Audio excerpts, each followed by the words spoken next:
Assalamualaikum warahmatullahi wabarakatuh. Waalaikumsalam. Selamat pagi, salam sejahtera untuk kita semua.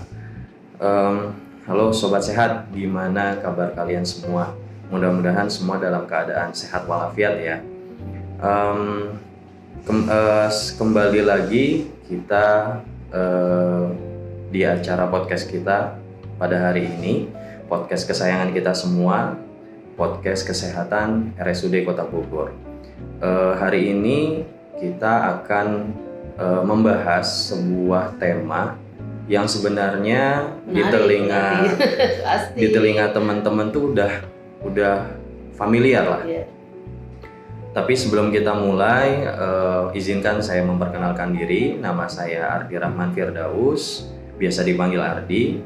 Dan di tengah-tengah kita sudah hadir narasumber yang luar biasa, dokter dari Laboratorium dan Bank Darah RSUD Kota Bogor. Beliau dokter spesialis patologi klinik, biasa dipanggil dengan Dokter Ana. Mari kita sambut Dokter Ana. Terima kasih Bang Adi. Halo, salam sehat semuanya. Mudah-mudahan juga kalian sehat ya. Walaupun cuaca nih lagi nggak. Ini nih Bang Adi, namanya berber kan pasti hujan ya. Tapi benar. tidak menutup kemungkinan untuk sahabat sehat dari RSUD Kota Bogor mendengar podcast yang bermanfaat. Ya. Jadi kita mulai Bang Adi, ini menarik banget nih. Menarik banget temanya hari ini. Untuk responnya daripada teman-teman yang menonton.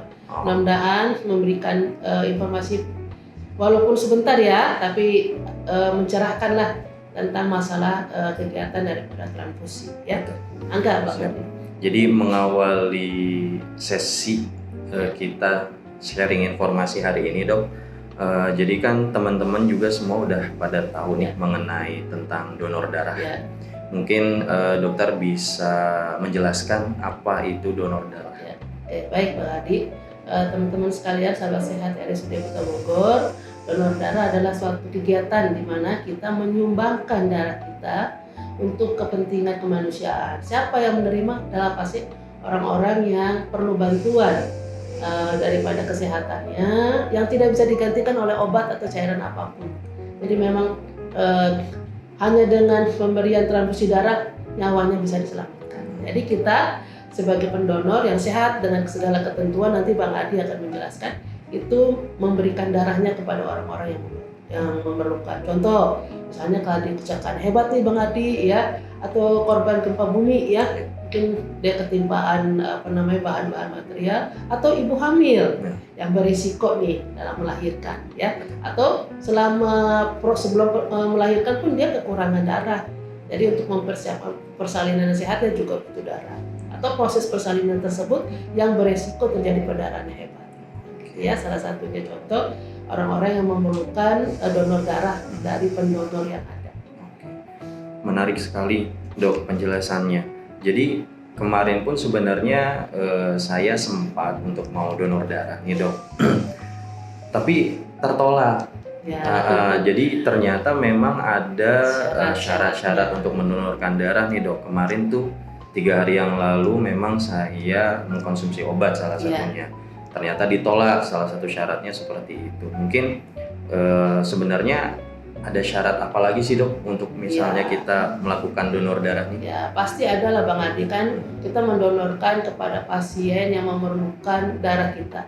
Tapi ada risiko kalau si pendonor tersebut tidak memenuhi persyaratan. Kasihan atuh, darah yang kita sudah sumbangkan tidak bermanfaat karena tidak lolos dari kriterianya.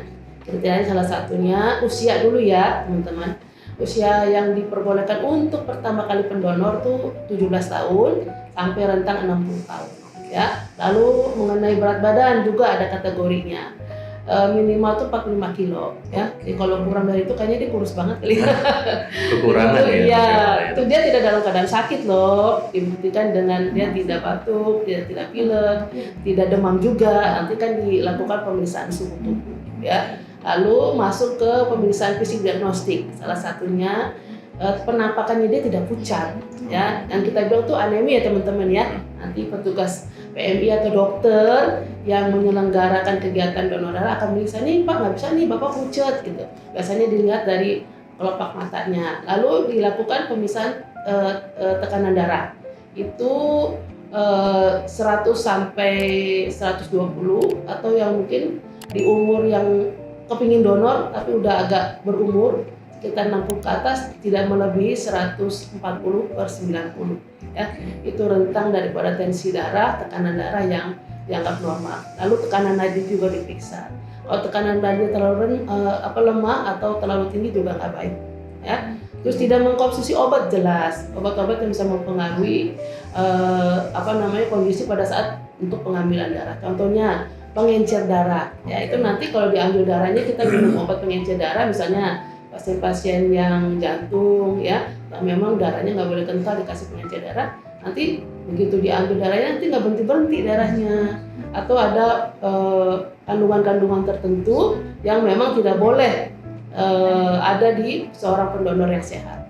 Nah selanjutnya setelah dilakukan petugas pendonornya akan melakukan pemisahan hemoglobin. Itu adalah kandungan zat besi ya daripada eritrosit atau sel darah merah kita, itu Hb-nya tidak boleh di bawah 12 atau di atas 16 ya gram per desiliter.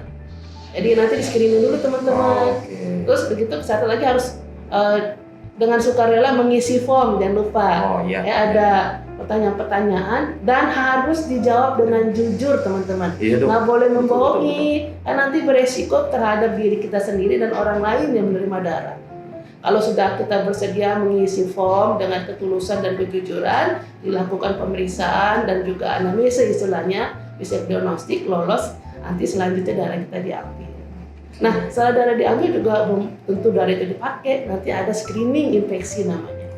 Ya, infeksi apa aja nih teman-teman? Infeksi yang bisa menularkan melalui transfusi, IMLTD ya.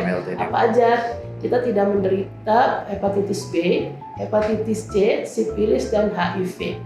Nanti itu diperiksa melalui peralatan yang ada. Nah, kalau misalnya itu semua lolos dan screeningnya lolos, baru darah kita nanti boleh menjadi calon untuk diberikan pada pasien. Ya, begitu Bang Adi ya. Siap dokter. Menarik sekali penjelasannya. Jadi tidak hanya kemarin saya juga tertolak akibat minum obat ya dok ya. Apa yang kita berikan ke ke pasien juga harus yang safety juga ya dok ya. Nah dok, pernah aku tuh ngedengar dok, kalau misalnya ada di bulan-bulan tertentu nih, kayak bulan Ramadan ataupun tahun baru, sulit banget untuk dapat yang namanya suplai darah.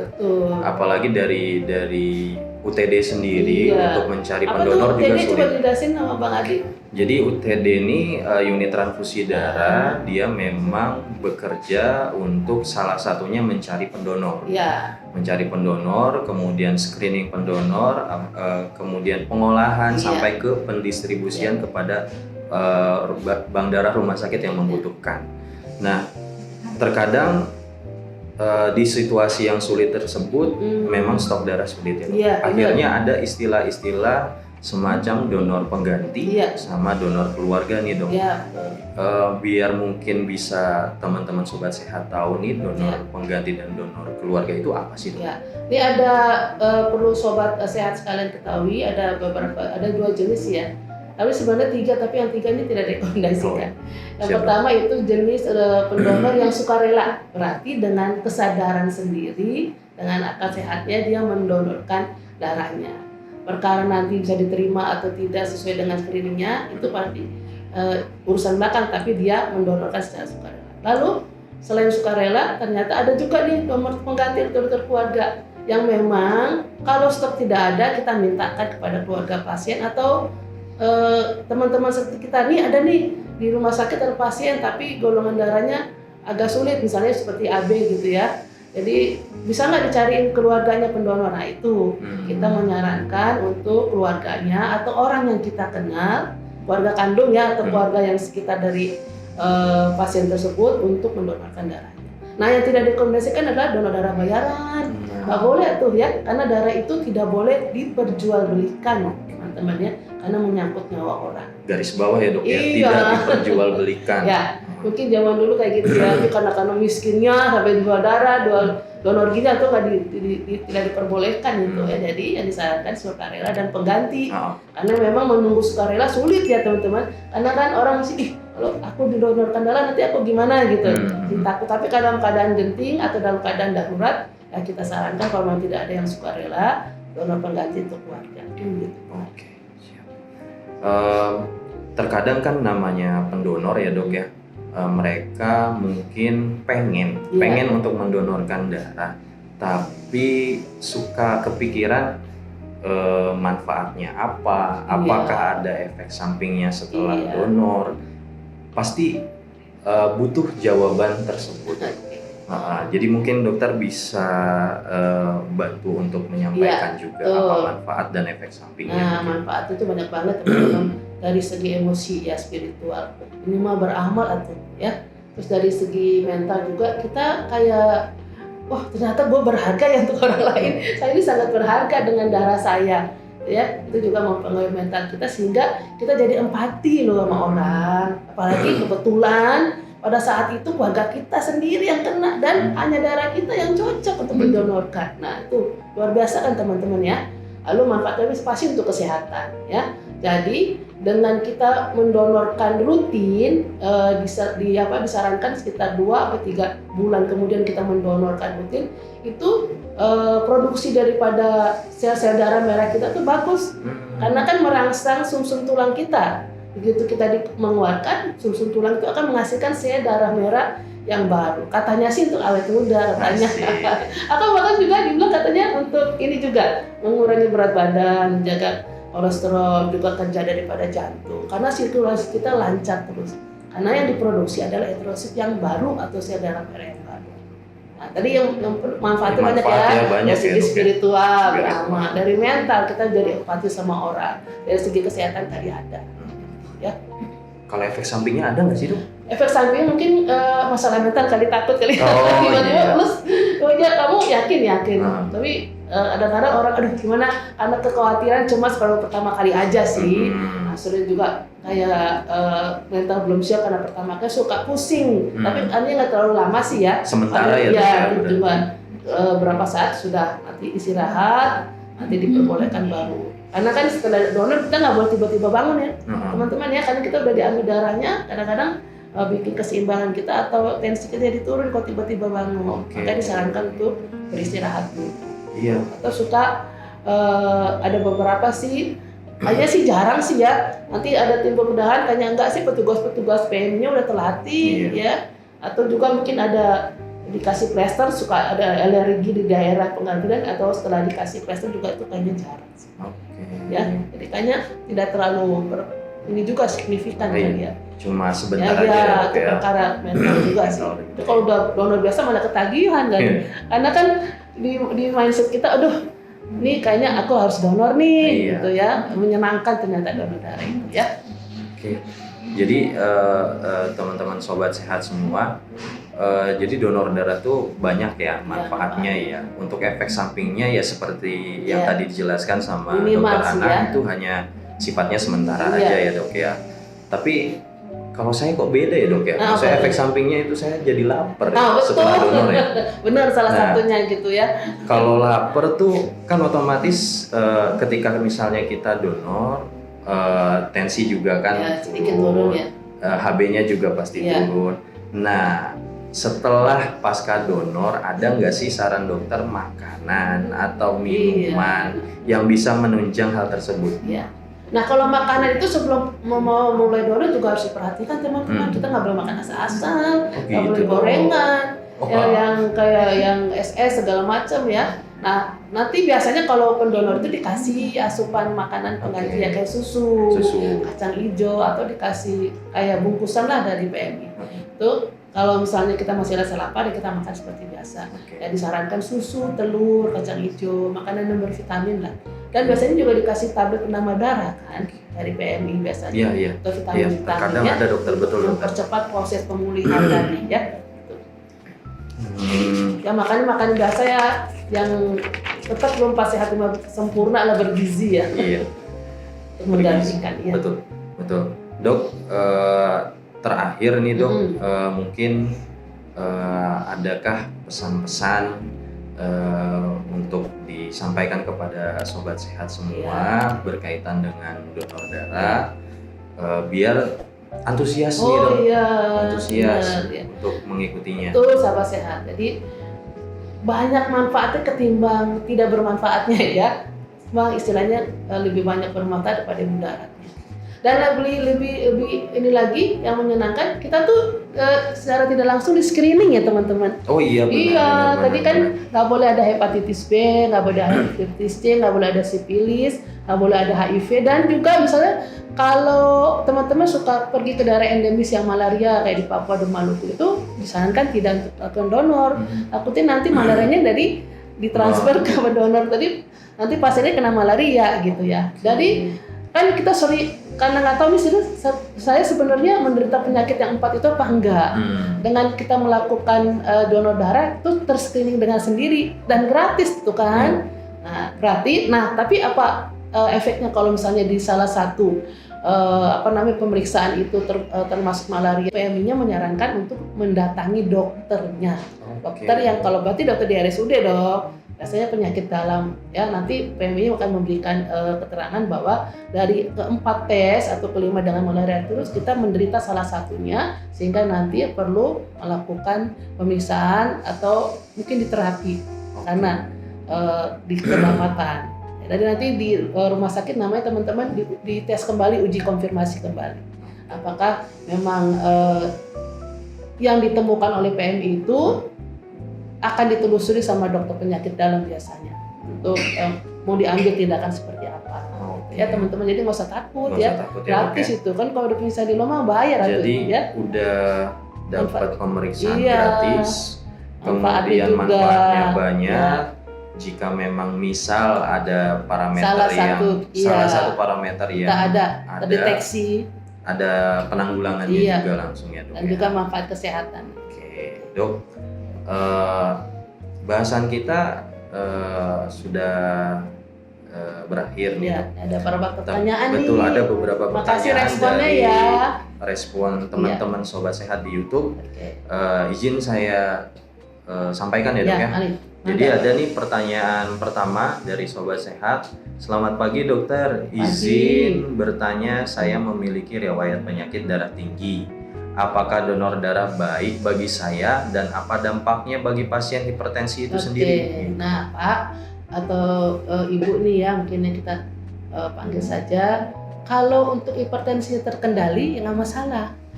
Tapi berarti tugas dari Bapak Ibu yang menderita hipertensi untuk mengendalikan hipertensinya, minum obat teratur. Ya, kan berarti kalau kita minum obat teratur kita selalu kontrol dan dokter menyatakan bagus nih Pak tensinya, ya silakan datang ke PMI. Tapi kalau standar daripada tensi yang ditentukan oleh PMI itu sendiri sebagai persyaratan untuk donor tidak bisa, ya jangan maksakan diri. Ya, selama terkontrol bisa dikendalikan, tensinya bisa lolos untuk melakukan kegiatan pendonor, pasti manfaatnya juga bagus, bisa diambil. Bisa ya dok ya, jadi selama terkendali gitu ya. Oke, siap. Kan bagus juga untuk sirkulasi daripada pembuluh darah itu sendiri kan, dengan kegiatan donor. Yang penting tadi kendalikan penyakit utamanya. Penyakit utamanya tadi ya, yang hipertensi tadi ya dok ya. Oke, itu sobat sehat pertanyaan pertama yang sudah dijawab oleh dokter Ana. Lanjut, ternyata ada pertanyaan lagi. Selamat pagi dok, izin bertanya dok, kenapa kalau HB tinggi tidak diperbolehkan untuk melakukan donor? Ini pertanyaan bagus nih ya. HB tinggi itu istilahnya polisitemia ya, berarti di atas 16-17. Jadi itu donornya untuk membuang, bukan untuk dipakai, karena kualitas daripada eritrosit pada pasien-pasien yang HB-nya tinggi itu tidak bagus, tidak untuk didonorkan. Tapi kegiatan namanya plebotomi, ya plebotomia untuk terapeutik. Jadi untuk mengeluarkan si darahnya itu. Darahnya itu dikeluarkan, bukan dikeluarkan di kantong darah, tapi tidak untuk didonorkan, karena kualitas daripada eritrositnya tidak baik. Gitu. Justru dia mendonorkannya itu untuk perbaikan daripada pasien itu sendiri. Tapi mohon maaf, darahnya tidak untuk digunakan ke pasien. Jadi memang harus dibuang. Oke. Ya. Jadi memang pada saat tadi ya kita simak persyaratan pendonor itu HB-nya itu jelas Iya, ya dok ya, iya. 12 sampai Sampai 16.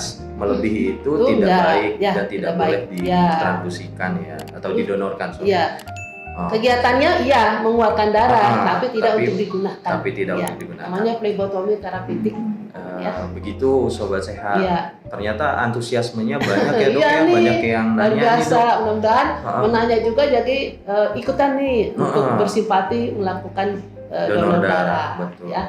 Dok, Ada lagi? ada lagi nih dok, jika sehari sebelum donor darah saya begadang, atau mungkin kalau misalnya mungkin petugas kesehatan dinas malam misalnya oke. gitu ya, dan tidak masuk makanan, apakah masih aman untuk melakukan donor? Oh jelas enggak dong Jelas. ya.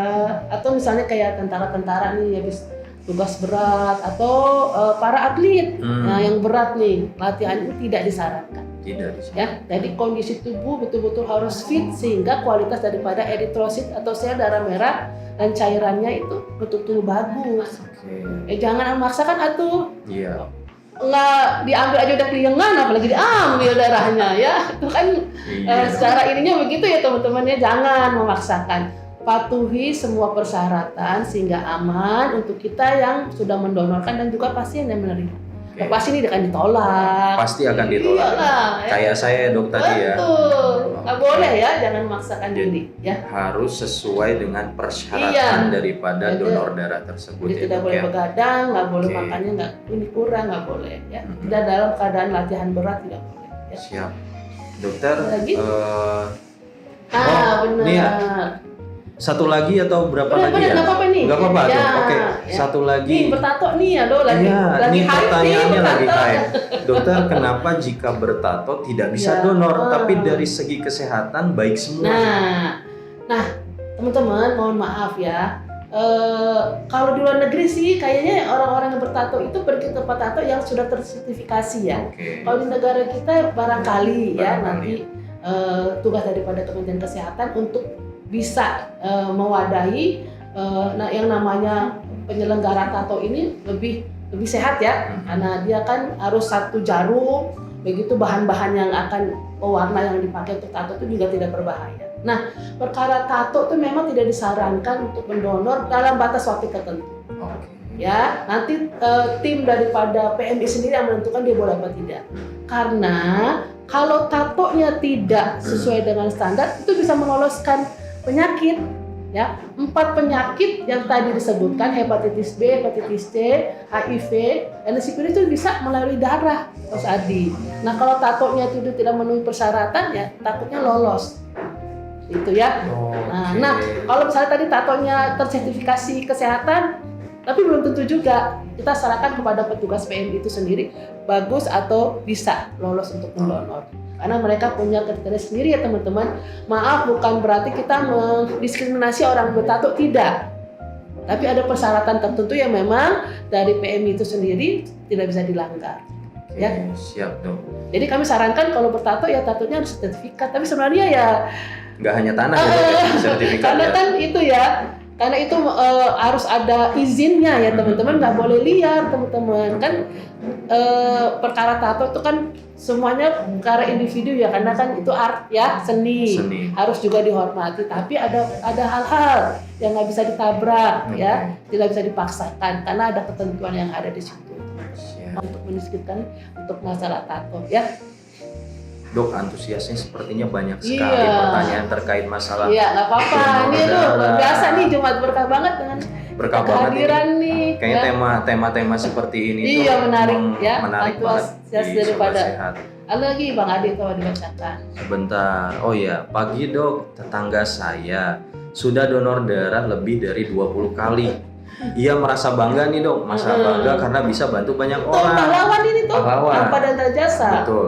Tapi beberapa orang bilang kalau donor darah terlalu sering bisa bikin tubuh lemas. Apa Nah, benar? terlalu seringnya gimana teman-teman? Kan dikasih rentang waktu. Ah, Kan tidak boleh melebihi kurang dari 2 atau 3 bulan kan, di Betul. mana umur daripada eritrosit itu untuk diproduksi sekitar 120 hari. Untuk lemes kayaknya enggak sih ya. saya Jangan lapar. lemes gara-gara dia begadang, maksain diri, nggak jujur, Ah. makannya tuh jangan lupa dehidrasi. Ini mesti banyak minum nih, minum apa dulu? Air putih pastinya ya. Ya. Kan kita mengeluarkan cairan. Tapi kalau kita kurang minum juga, makan tidak asupan gizi nggak cukup juga nggak benar juga. Tapi nggak benar tuh teman-teman, selama kita memenuhi persyaratan nggak ada tuh istilah Aman-aman aja iya, ya dok ya. Nah, kalaupun misalnya kita sudah sampai 20 kali, itu kalau nggak salah dapat penghargaan. Iya, dapat PIN dari PMI. Ya, dapat PIN ya teman-teman ya. Itu sebagai ya boleh bilang pahlawan kemanusiaan lah ya. Itu tuh luar biasa itu kayak gitu. Justru nanti dia jadi sumber inspirasi untuk menjaring, untuk mengajak ya, dok, ya. orang-orang lain. Dan dia akan jadi testimoni pada orang lain bagaimana dia secara teratur mendonasikan darahnya. Ya. Minatkan phlebotomi mana?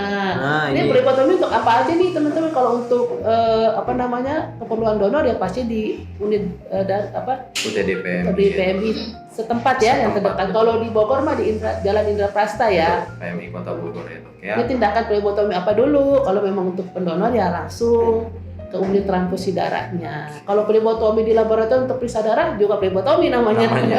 Pengambilan ya dok iya. darah ya. Tuh ya, kalau untuk keperluan transfusi langsung ke unit donor darahnya atau unit transfusi darah. Oke dok, mungkin dari Sobat Sehat apakah ada pertanyaan lagi? Berapa lagi untuk Indonesia? Satu tadi. lagi nih dok, apa Ya. nih? Berapa Tadi lama waktu? sudah terjawab ya. Oh udah, Sekitar 120 hari 2 sampai 3 bulan. Maka disarankan Anda kalau masih kepingin lagi mendonor 2 atau 3 bulan kemudian baru datang. Sesuai dengan umur eritrosit tadi 120 dari hari. sumsum tulang yang terbentuk ya. Siap. Oke, jadi kesimpulannya terima kasih nih dari pertanyaan-pertanyaan dari Sobat Sehat. Itu sangat membantu untuk memberikan edukasi juga ke teman-teman yang lain.